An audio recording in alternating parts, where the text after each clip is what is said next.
My fellow Singaporeans, good afternoon. I last spoke to you on COVID-19 3 weeks ago. Since then, the number of new cases daily has begun to rise. We used to see fewer than 10 new cases a day.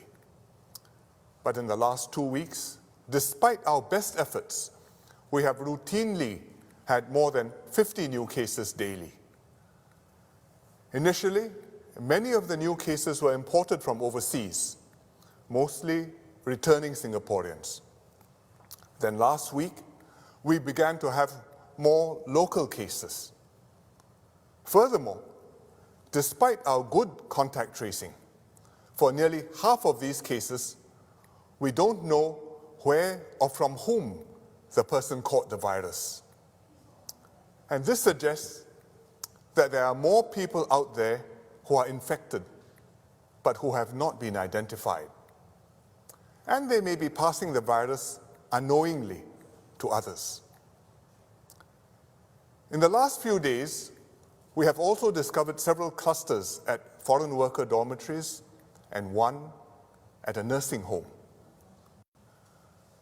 These are very worrying because large numbers of people live together in dormitories and nursing homes.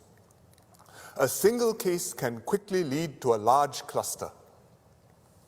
Furthermore, nursing home patients are mostly old and frail and very vulnerable to the virus.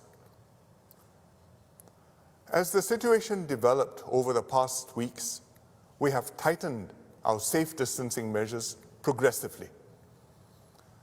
Singaporeans have responded well, calmly and responsibly, and made adjustments in their daily lives. By working together, we have kept the outbreak under control.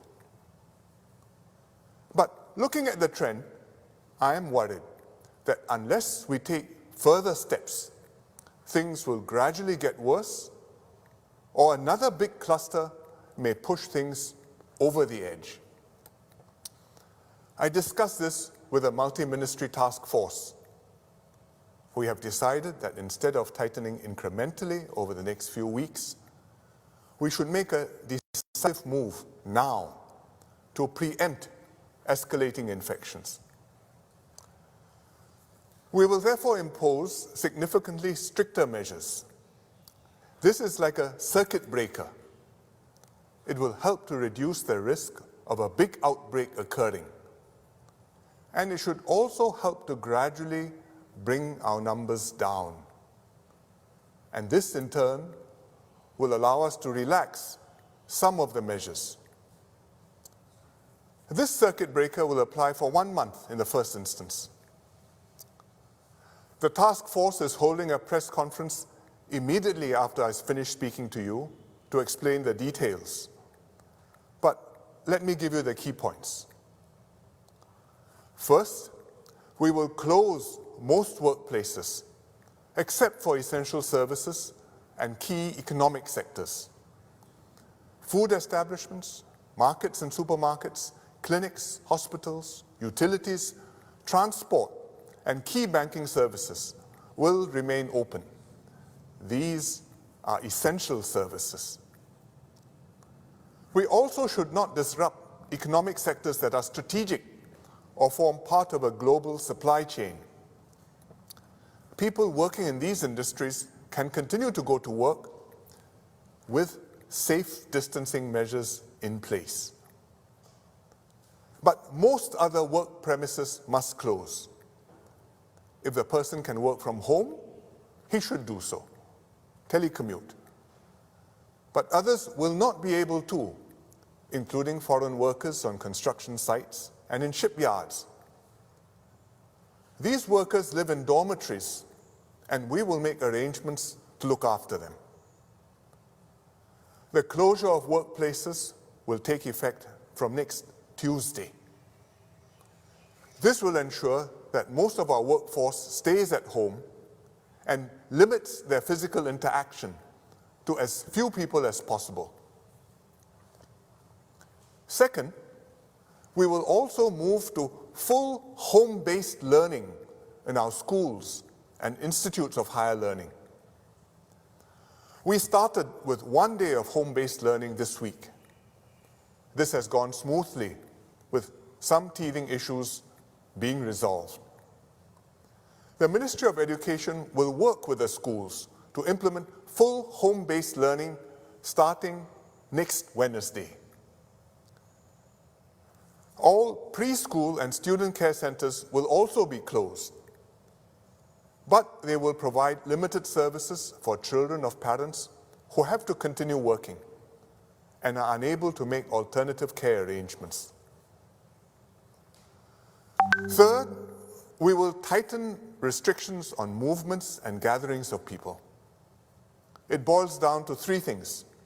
First, stay at home as much as possible. Second, avoid socializing with others beyond your own household. Gatherings should be confined to your household. Avoid visiting even your extended families who are not staying with you, especially if they are elderly or vulnerable. Third, go out only to do essential things. For work, if you are in essential services or in a key economic sector. To buy food at markets, or to take out from restaurants and hawker centers, or to exercise in the neighborhood park, keeping a safe distance from others. The spirit of these measures is to get all of us to minimize physical contact.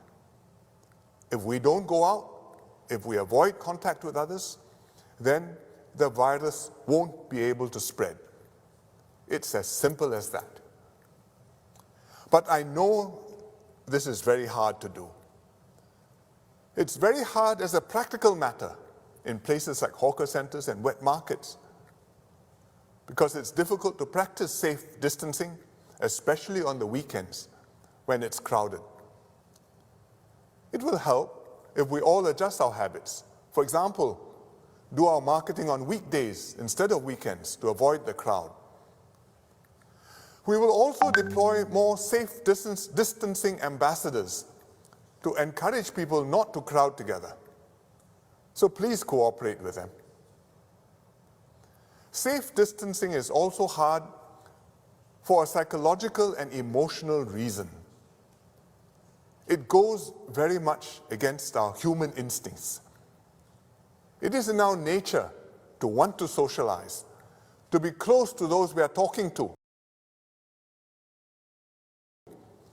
take comfort in the warmth and company of friends and family. I fully understand this, but I hope you will also understand why we all early to protect our seniors from getting ill. So please, bear with the painful adjustments that we have to make.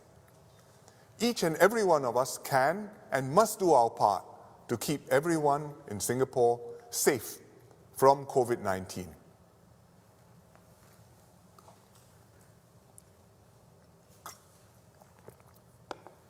Let me now say a few words in Malay and then in Mandarin. Saudara-saudari sekalian, dalam beberapa minggu lepas, bilangan kes baru COVID-19 telah meningkat. Kami memantau perkembangan ini dengan teliti dan mengetatkan langkah berjaga-jaga secara beransur-ansur. Rata-rata, rakyat Singapura mematuhi arahan. Bagi masyarakat Melayu Islam, anda telah membuat beberapa pengorbanan dan penyesuaian yang besar seperti kaum lain juga. Anda faham kenapa masjid ditutup. Anda mengamalkan salam mufti dan menundakan majlis keramaian yang penting seperti majlis perkahwinan. Seperti yang diterangkan mufti, masyarakat Islam juga perlu membuat penyesuaian bagi Ramadan dan bulan Syawal yang bakal menjelang.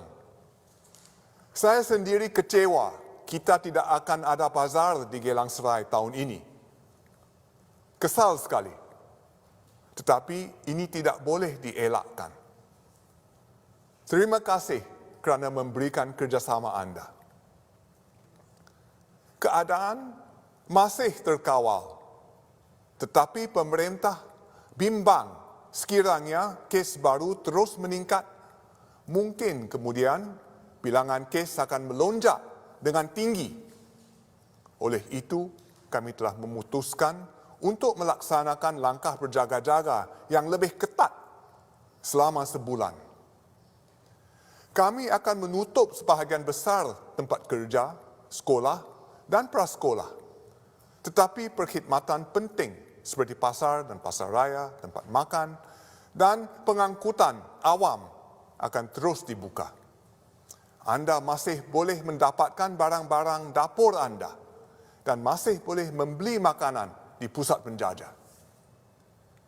Kami juga akan menutup sekolah dan pusat prasekolah.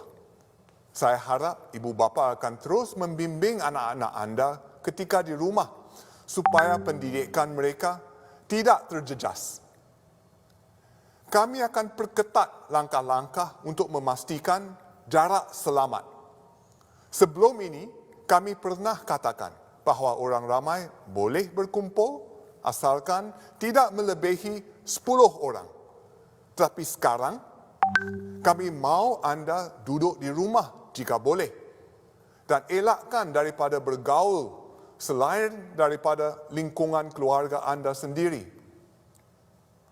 Saya tahu ini suatu yang sangat susah untuk dilakukan kerana kita semua mahukan teman dan berhubung dengan orang lain serta berbual dan beramah tamah bersama rakan-rakan dan saudara mara kita.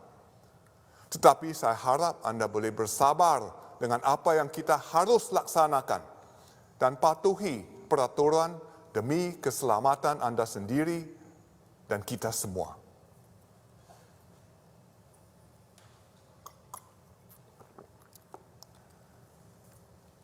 各位同胞，过去几个